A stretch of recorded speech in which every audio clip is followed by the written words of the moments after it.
Hello, what is up mga mamsters, sir ma'am? Ako po si Ralph C. Fry, isang visual artist from Manila, Philippines. And today we are going to customize the FunJoy Deadpool na plastic model kit. Thank you very much Laro Anan for sending this for unboxing, review, and customization. So first, we are going to apply this Bosni number 191 flat clear para sa primer natin. Para hindi na mabago yung base color ng action figure.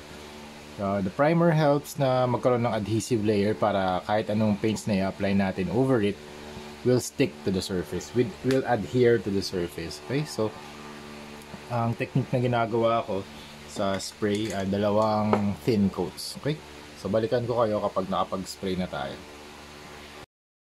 Okay, doon na tayo mag-apply ng Bosni Flat Clear. Dito naman ang in-apply natin na primer ay Bosni Flat Black. Okay, so meron na siyang matte finish, so we can paint over the surface. Meron na siyang adhesive layer, so lahat ng papahid natin na paint kakapit na dun sa surface. Okay, first step na gagawin natin, mag-apply tayo ng black wash over the figure para magkaroon ng darker tone yung buong model kit.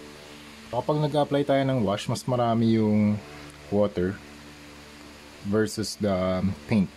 So siguro mga 80% water and then 20% lang yung paint. Kung gusto niyo mas mataas yung saturation, dagdagan niyo yung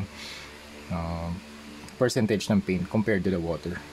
So ako mga 80-20 lang siguro para magkaroon lang ng konting shadows or darkness or darks pala.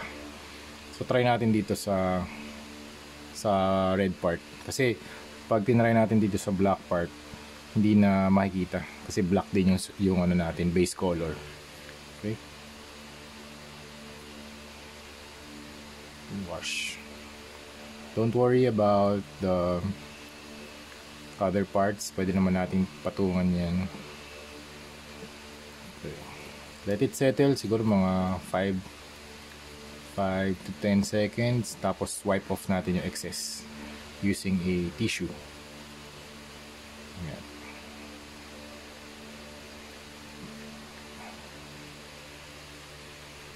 Okay, done na tayo sa black wash. Now we are going to add highlights dito sa kanyang pouch using the dry brushing method.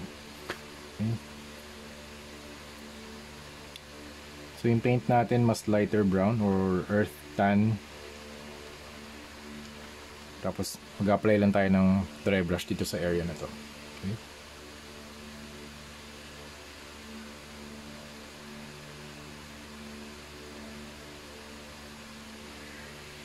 Okay, tapos sa black section naman, mag-apply tayo ng gray na paint.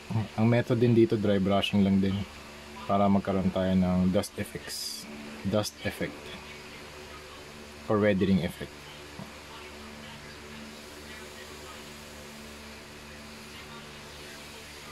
Okay, tapos mag-add na lang tayo ng color blue para dito sa highlights, additional highlights pa, para hindi lang siya grayscale.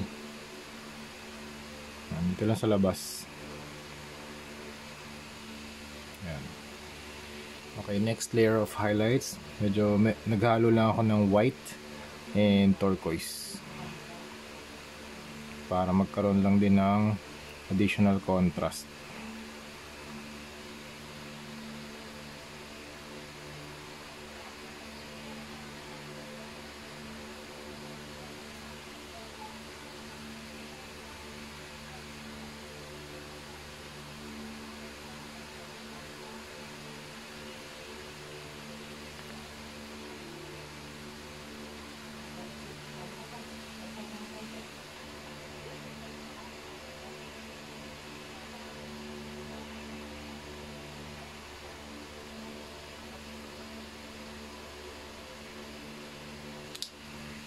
Okay, dito naman sa red na surface, add naman tayo ng konting white and red para magkaroon din ng konting highlights, hindi lang siya super flat.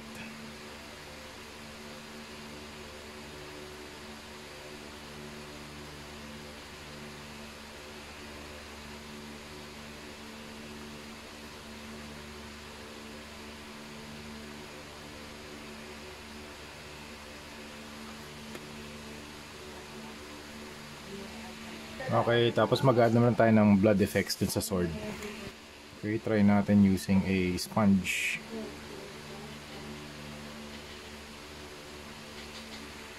Alright, so that's it mga ma'am, sir, ma'am. We are done with the Deadpool project. Ito yung FunJoy na 112 scale na model kit.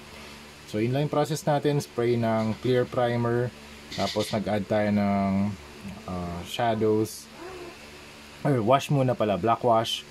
Dun sa mga red parts and then sa leather parts. Tapos highlights using lighter shades.